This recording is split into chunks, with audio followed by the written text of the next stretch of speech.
Hello everyone. Today we will be talking about the management of gastrointestinal bleeding on the adult inpatient wards. We will be going through the initial evaluation of the origin of blood, the differential for both upper and lower GI bleeds, discuss some of the history that will be important to obtain from these patients, and then discuss management for these patients. The first clue about the source of the GI bleed comes from the description of the blood. Hematemesis and melena, or dark tarry stool, usually are most consistent with an upper GI bleed from a source in the esophagus, stomach, or the first part of the duodenum.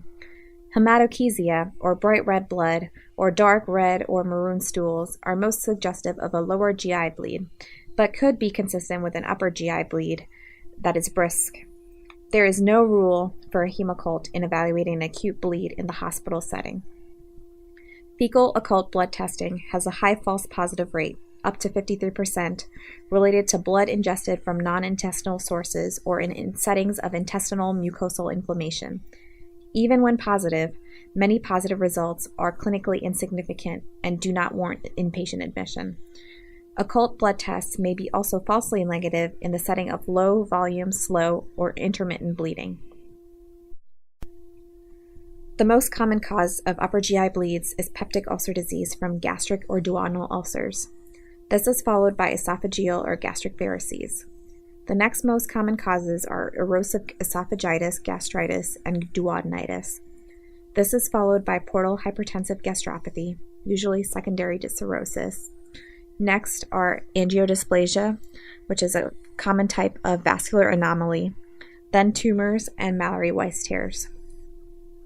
More rare causes include arteriovenous malformations, Dieulafoy's lesions, a submucosal vessel that erodes into the epithelium, or GAVE, gastric antral vascular ectasias, which is sometimes termed watermelon stomach due to multiple stripes in the antrum from small dilated blood vessels.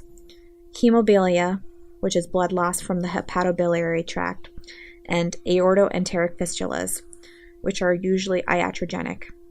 Up to 15% of patients have no source found. The most common cause of lower GI bleeds is diverticulosis, followed by colitis from all etiologies, including inflammatory bowel disease, infectious causes, radiation, and ischemic causes. Hemorrhoids are the most common cause of rectal bleeding. Other lower GI bleeds causes include malignancy, angiodysplasia, and post-polypectomy bleeds. Up to 23% of lower GI bleeds have no source found. When interviewing the patient, important history to obtain includes discussing prior GI bleeds, asking about pertinent medication use including NSAIDs and aspirin, antiplatelet agents such as clopidogrel, and whether the patient is on any anticoagulants such as warfarin or a direct-acting oral anticoagulant. Learning about other risk factors such as a history of valvular disease, chronic kidney or liver disease, and a personal or family history of GI malignancy, as well as any potential iatrogenic causes such as vascular surgery or radiation will be important to obtain. As with almost any management, when first evaluating a patient with an active GI bleed, the first step will be to obtain vitals, as this will help with assessing how critically ill the patient may be.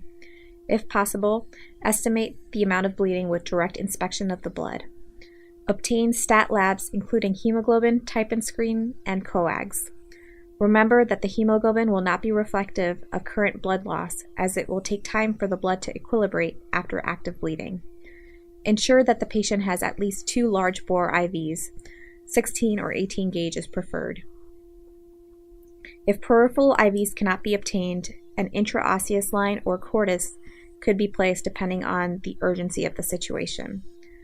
Remember that peripheral IVs are preferred over central lines due to quicker flow through the short length of peripheral IV rather than the long length of a central catheter. We will discuss medications to consider starting in the next few slides.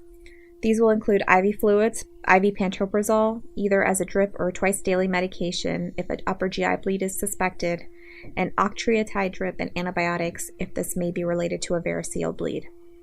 Correct coagulopathies unless otherwise contraindicated. While previously used as part of management, there is no value in performing an NG tube lavage. A 2004 study in the American Journal of Gastroenterology showed that early and intensive resuscitation decreased mortality in patients with upper GI bleeds. First, 36 patients were observed, and the time between presentation and the correction of their hemodynamic instability, hematocrit, and coagulopathy reversal were recorded. In the subsequent 36 patients, which were deemed the intensive resuscitation group, the patient's providers were given guidance to allow for more rapid correction of the same factors. There was 1 death in the intensive resuscitation group versus 4 in the observation group. There was no significant difference to the time of endoscopic intervention between the 2 groups. In the initial evaluation of a patient with acute bleeding, it is important to assess both heart rate and blood pressure. The first signs of hemorrhagic shock may be orthostatic hypotension with a normal blood pressure and heart rate.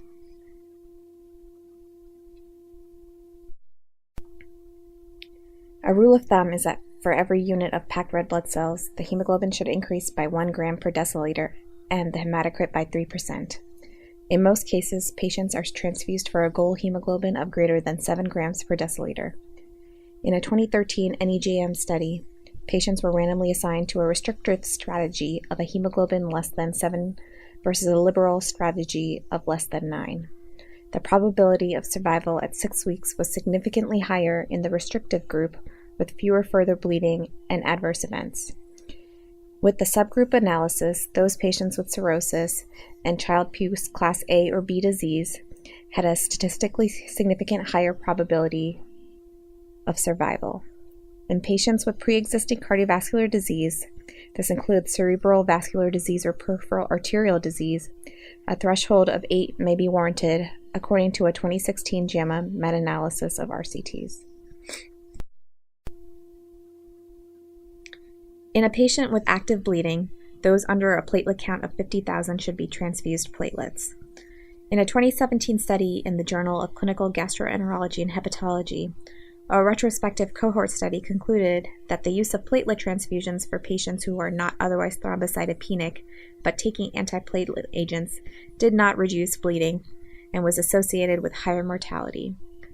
For patients on anticoagulation, the reversal agent used must take into consideration the acuity for the patient.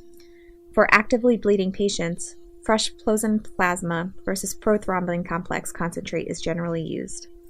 A 2015 Lancet randomized control trial concluded that 4-factor PCC is non-inferior and likely superior for rapid INR reversal and effective hemostasis.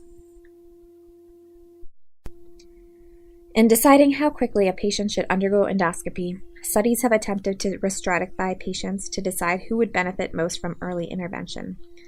The AIM-65 score is one that uses data available at admission to risk stratify. It was developed using a cohort of nearly 30,000 patients. In general, for those patients with a score of 1 or higher, endoscopy is recommended within 24 hours. For patients who are diagnosed with peptic ulcer disease on endoscopy, they should remain on an IV PPI for 72 hours post-procedurally, as this is shown to significantly reduce their rate of rebleeding. They should also have biopsies obtained during the endoscopy procedure to evaluate for H. pylori. Patients with active variceal bleeds can quickly lose large blood volumes. They usually warrant endoscopy as soon as possible and may warrant upgrade to an ICU for intubation and endoscopy. For patients with suspected variceal bleeds, in addition to starting an IV PPI, they should also be started on an octreotide drip and prophylactic antibiotics, usually ceftriaxone. In a 2004 hepatology study, patients with variceal bleeds started on prophylactic antibiotics were at decreased risk for rebleeding following endoscopic treatment. In these patients, keep in mind that excessive volume resuscitation and transfusions may increase bleeding due to increased portal pressure. Lower GI bleed evaluations via colonoscopy requires bowel preparation. When patients are unstable, the ability to perform a colonoscopy is limited due to the inability to perform the bowel prep.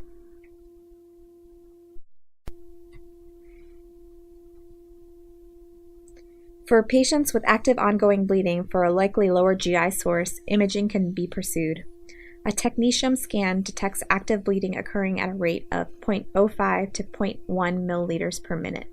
It has poor localization, and we are unable to intervene with this type of imaging.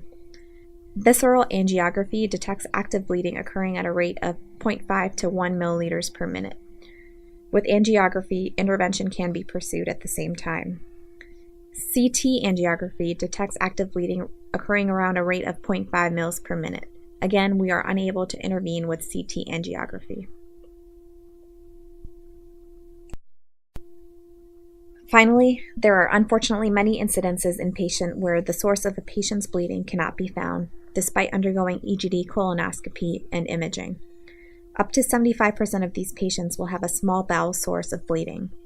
In these cases, if there is no evidence of active ongoing bleeding, no further studies may be necessary. In some cases, a capsule study or small bowel enteroscopy can be warranted and pursued if there is suspicion for a small bowel source. Approximately 30 to 70% of capsule studies yield positive results for suspected small bowel bleeding, and the yield is highest for those with active overt bleeding compared to those with just guaiac-positive stools.